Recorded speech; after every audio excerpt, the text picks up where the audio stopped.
আজকে UK human rights ইন্টারন্যাশনালের পক্ষ থেকে আমরা ব্রিটিশ প্রধানমন্ত্রীর কার্যালয়ে এসেছি স্মারকলিপি প্রদান করার জন্য। আপনারা জানেন বাংলাদেশে যে অন্তর্বর্তী সরকার রয়েছে তার হাতে আমাদের বাংলাদেশ নিরাপদ নয়। আমাদের সাংবাদিক ভাইরা আজকে ইচ্ছা করলে কথা বলতে পারছেন না। নারীরা ধর্ষণের শিকার হচ্ছে, মানুষ হত্যার শিকার হচ্ছে, গরিব দুঃখী মানুষ না খেয়ে আছে, শিক্ষকরা লাঞ্ছিত বঞ্চিত হচ্ছে, মুক্তিযোদ্ধারা অপমানিত হচ্ছে। আমাদের বাংলাদেশের মানুষ সুখে নেই, শান্তিতে নেই, ভালো নেই। আমরা বাংলাদেশের নাগরিক হিসাবে তারই প্রতিবাদে আমাদের এই ব্রিটিশ প্রধানমন্ত্রীর কাছে আজকে আমরা স্মারকলিপি প্রদান করেছি, যাতে করে তার দৃষ্টিগোচর হয় যে আমাদের বাংলাদেশ নিরাপদে নেই এবং তারা যদি কিছু করতে পারে আমাদের দেশের জন্য, সেই লক্ষ্যেই আজকে আমাদের এই স্মারকলিপি প্রদান করা। তো যাই হোক, একটা খুশির নিউজ হচ্ছে এই যে ডক্টর ইউনূস সাহেব এবং তারেক রহমান সাহেবের একটা মিটিং হচ্ছে, দ্বিপাক্ষিক মিটিং লন্ডনে। এটা বাংলাদেশের বর্তমান স্থিতিশীল হওয়ার একটা পরিস্থিতি তৈরি হচ্ছে। আপনার এই কাজটার জন্য ব্যাপক ভূমিকা রেখেছে বিএনপির চেয়ারপারসন বেগম খালেদা জিয়া। আসলে তার অবদানই কিন্তু আজকে এই মিটিংটা হয়তোবা সম্পূর্ণ হবে। উনি চেয়েছেন যাতে ডক্টর ইউনূসের সাথে কোনো দ্বন্দ্বে বিএনপি না চড়ান, যাকে এটা একটা ভালো পদক্ষেপ। এক্ষেত্রে বাংলাদেশের অনেকটা স্থিতিশীল পরিবেশ থাকবে। এখন দেখা যাক যে দ্বিপাক্ষিক চুক্তিতে তাদের সাথে তাদের কথাবার্তা মিলে কি মিলে না। আপনারা দেখেন যে ডক্টর ইউনূস ইংল্যান্ডে গিয়েছে দুইটি কারণে। প্রথম কারণ হচ্ছে সে একটা অ্যাওয়ার্ড নেবে এর জন্য, আর দ্বিতীয় কারণ হচ্ছে যে পাচারকৃত টাকাগুলি কিভাবে বাংলাদেশে ফেরত আনা যায়। এটা একটা অবশ্যই ভালো সাইন। যদি টাকাগুলি বাংলাদেশে আসতে পারে, বাংলাদেশের সাধারণ মানুষের অনেক উপকার হবে, বাংলাদেশের অর্থনৈতিক অবস্থা বেস্ট হবে। তো এর পাশাপাশি তারেক রহমানের সাথে বসবে সাধারণত নির্বাচন নিয়ে, যে নির্বাচন কখন হওয়া উচিত কখন হওয়া উচিত না। এখন দেখা যাক যে কাটটা ঠেকে না। ডক্টর ইউনূস সাহেব কি এপ্রিল মাসেই রাখে, নাকি এর থেকে কিছু কমায় নিয়ে এসে ফেব্রুয়ারিতে নির্বাচন ফালায়, নাকি তারেক রহমান ডিসেম্বরেই রাখে না, ডিসেম্বর থেকে কিছু কনসিডার করে ফেব্রুয়ারিতে নিয়ে যায়।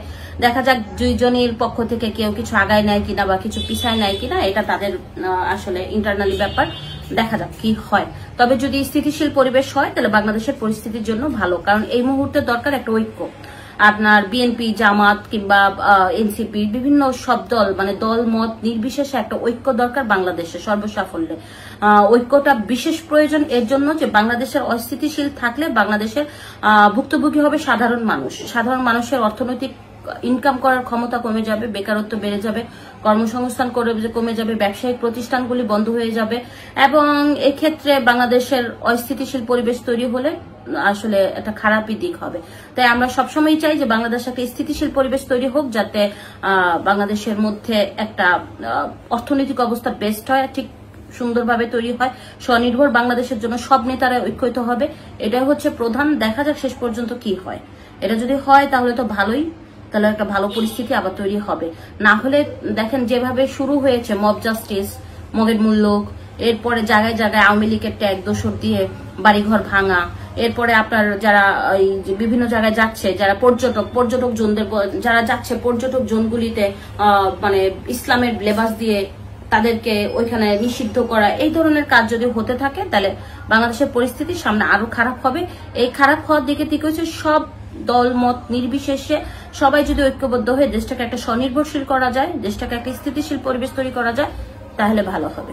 5ই আগস্টের পরে যারা নেতা হয়েছে তাদেরকে যেখানেই পাবেন পিটাবেন। ঈদ মোবারক, সংগ্রামী শুভেচ্ছা এবং লাল সালাম।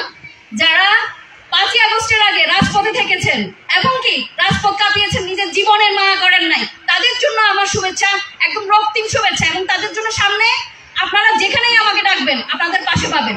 তবে 5ই আগস্টের পরে যারা নেতা হয়েছে তাদেরকে যেখানেই পাবেন পিটাবেন, সাথে পিটানোর জন্য আমাকে ডাকবেন, আমি আপনাদের সাথে পিটানোর সাথেও থাকবো। আর সামনে বিভিন্ন আমরা আপনাদের ভাইরা যদি আমাদেরকে সহযোগিতা করেন, আমরা মহিলা দলের প্রত্যেক ওয়ার্ডের কমিটি করব। আপনারা ভাইরা যদি সহযোগিতা করেন তাহলে আমরা আমাদের যারা বিএনপি পরিবারগুলো, নির্যাতিত বিএনপি পরিবারগুলো, তাদের নারীদেরকে নেতৃত্বে আনা দরকার। বিশেষ করে এডুকেটেড যেহেতু 30% আসন মেয়েদের, এবং কি প্রত্যেকটা ইউনিয়নে প্রত্যেকটা ওয়ার্ডে কিন্তু আপনারা দেখেন প্রত্যেকটা ইউনিয়নে 3 জন মেম্বার লাগে, মহিলা মেম্বার লাগে, ঠিক আছে না? যেহেতু এই সকল ক্ষেত্রে মেয়েগুলো লাগবে, মহিলাদেরকে লাগবে, ওই জায়গাগুলোতে তো পুরুষরা বসতে পারবে না। তাহলে আমরা যদি এখন না তুলে আনি নারীদেরকে, আমাদের বিএনপি পরিবারের নারীগুলোকে যদি আমরা এখন অ্যাক্টিভ না করি, তাহলে আমরা কিভাবে তাদেরকে এই আসনগুলোতে বসাবো? তখন অমুকের বউ, তমুকের বউ, অমুক হ্যান ত্যান এরা এসে বসে যাবে। এটা হচ্ছে সমস্যা। দেশ চালানো আসলে এত সহজ কিছু না। এখন হয়তো ওই যে নব্য কিছু বলে। আমি একটা কথা বলি, নয়া নয়া ফকিরের ঘন ঘন জিগির। তো ফকিররা ঘন ঘন জিগির করতেছে আমরা দেখতেছি, কিন্তু আমরা যারা রাস্তার ত্যাগী তারা জিগির করব না, তবে আমরা কাজের কাজ করবো। আপনারা একটু সহযোগিতা করবেন ভাইরা আমাদেরকে। আমরা আমাদের যে মেয়েগুলা আসলে এগিয়ে আসতে চায় তাদেরকে উঠিয়ে আনবো আমরা, ঠিক আছে? সবাই মিলে আপনারা মানসিক সাপোর্ট দিবেন। আপনারা 10টা ভাই যদি পাশে দাঁড়ায় বলেন যে বোন তুমি আগে যাও, আমরা পাশে আছি, তখন আমাদের বোনগুলা মনে সাহস পাবে যে রাস্তা আমার জন্য সেফ, রাস্তা আমার জন্য ইনসিকিউর না, তখন তারা কিন্তু এগিয়ে আসবে। তাই আমাদের ভাইদের সাপোর্ট চাচ্ছি। প্রত্যেকটা ওয়ার্ড থেকে আমাদের যে বোনগুলো এগিয়ে আসতে চায় তাদেরকে তুলে আনেন, ঠিক আছে? আমাদেরকে একটু সহযোগিতা করেন। আমরা প্রত্যেকটা ওয়ার্ড পর্যায়ে, ফেনীর প্রত্যেকটা ইউনিয়ন পর্যায়ে, ওয়ার্ড পর্যায়ে কমিটি দিতে যাচ্ছি। আপনারা ভাইরা সবাই আমাদেরকে সহযোগিতা করবেন। আপনাদের কাছ থেকে এই কমিটমেন্ট পাবো তো? ইনশাআল্লাহ। Thank you. আমার জন্য দোয়া করবেন, আপনাদের সবার জন্য দোয়া। আমরা চাই আমরা ঐক্যবদ্ধ হই, আগের মতো হাতে হাত রাখে, কাঁধে কাঁধ রেখে যেন সবার সাথে মিশে যেন আমরা ঐক্যবদ্ধ হয়ে কাজ করতে পারি, এবং ওইদিকে আপনারা লক্ষ্য রাখবেন। আর একটা কথা, যে আমার জাতীয়তাবাদী মহিলা দল থেকে আমরা নতুন করে কমিটি দিব, আপনারা আমাদেরকে সহযোগিতা করবেন। আজকের প্রোগ্রাম আয়োজন করেছেন আমাদের বিপি জাহিদ ভাই সহ যারা প্রোগ্রাম আয়োজন করেছেন, সকলকে ঈদ উল আজহার শুভেচ্ছা ও অভিনন্দন জানাচ্ছি। বৃষ্টি আসতেছে মনে হয়, বাতাস শুরু হয়ে গিয়েছে। আমি আমার ভাইদেরকে আবার পুনরাবৃত্তি করতে চাই, যেহেতু আমার ছোট বোন নূর তানজিলা এবং জয়নাব বানু আপা আপনাদেরকে বলে গিয়েছে আমরা আগামীতে মহিলা দলের কমিটিগুলা দিব। তো আমরা চাচ্ছি প্রত্যেকটা ওয়ার্ডে 3 জন করে মহিলা নেতৃত্ব যেন আমরা তুলে আনতে পারি। আপনারা সহযোগিতা করবেন। ম্যাডামের অনেক কান্না বিজড়িত ছবি আছে, আমরা সঠিকভাবে জানাজা পর্যন্ত করতে পারি নাই।